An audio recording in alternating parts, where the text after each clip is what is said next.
condolences about your brother. I'm very sorry to hear Right. about I that. appreciate that. Yeah, he's a good guy. So obviously you're here to talk about the wall, talk about border security. We just heard you speak to a lot of people. I want to talk about law and order. We've seen Seattle, we've seen Portland, we're seeing what's happening in Chicago.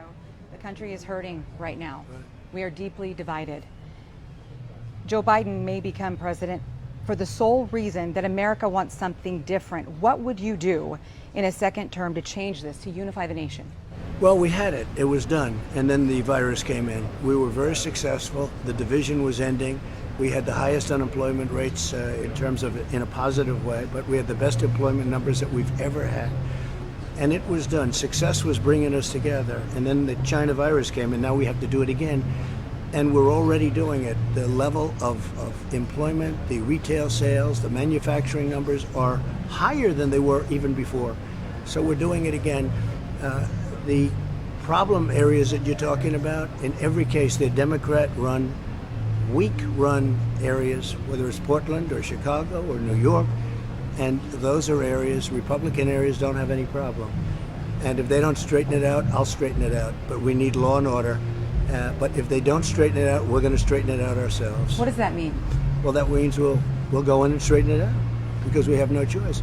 Portland's been going on for almost 90 days. And last night I saw what they did to that young man. That was terrible. And a couple of women, and these are thugs.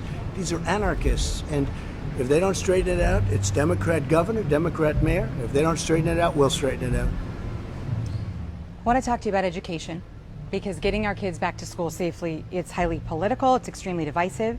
Here in Arizona, we've had health benchmarks. They were set, not met. Still, some schools are back on campus, and the kids, the teachers, parents like me, were caught in the middle. We had a school board member in Lake Havasu who wants schools open, and she said we need to have a conversation on what's an acceptable death count. Is she right? I think that when you look at schools, it's a very unique situation. Young children, frankly, the younger they are, but they have a strong immune system, and they just don't have the problems. If you look at numbers, just statistically, you take 1%, and then it's a tiny fraction of 1%. These are the ones that have big problems. It's very, very little.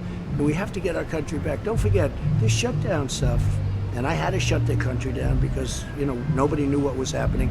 We saved millions of lives. It wouldn't be the 170, it would be millions and millions of lives. And we've done everything right. We've done it, we've done ventilators, we've gotten the equipment, we've stopped the whole country and everything, but we've learned about the disease. We have to open our schools. Hopefully we're going to be playing football. Now they're talking about the football stuff in colleges, etc. But we did the right thing. We've done it right, and we have to open our schools. You heard the naysayers, though, when you said nobody's coming in. And this was back in, February or March.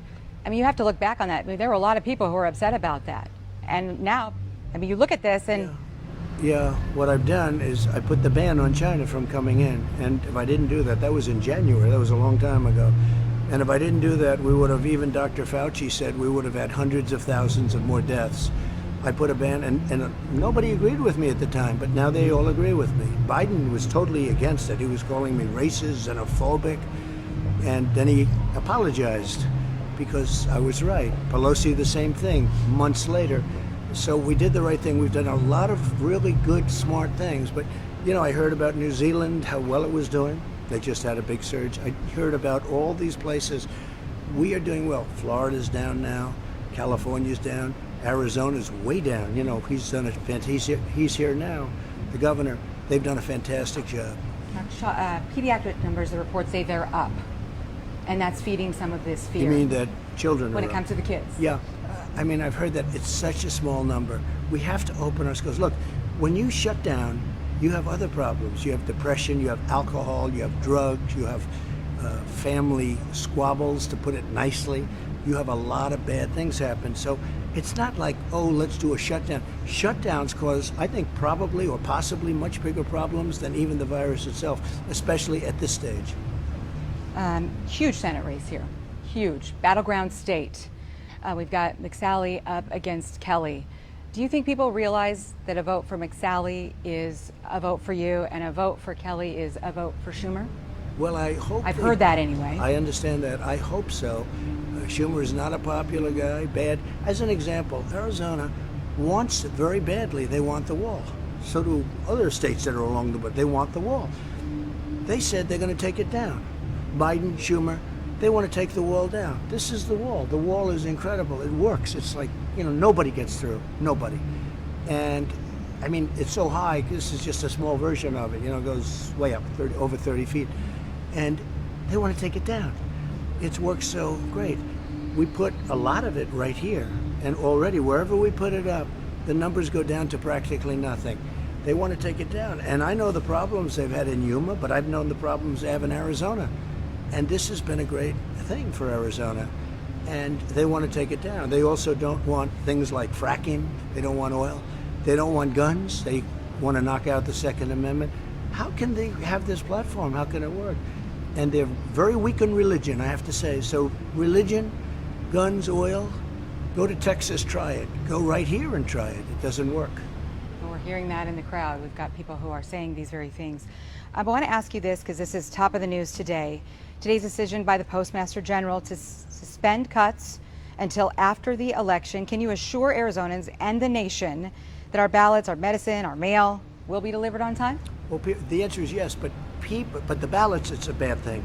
Absentee ballots are great. You request them, they send them. It's been happening for a long time. Florida, other states, that works. But just to send millions of ballots in the mail, who knows who's getting them? They pick up a stack of them. Who knows who's getting them? It's ripe for fraud. It will be fraud. It'll be a bad thing. As far as the post office is concerned, for years they've wanted to cut the post office. I don't want to cut the post office. What I want is Amazon and other companies like that dump all their packages into our postal system, and we lose $2.5, $3 per package. I want Amazon to pay, and I don't want to fire people that work in the post office. And I don't want them also charging people for that. Amazon, they make a lot of money because they drop all their packages into not all of them, but a big portion of them, they drop them into the post office.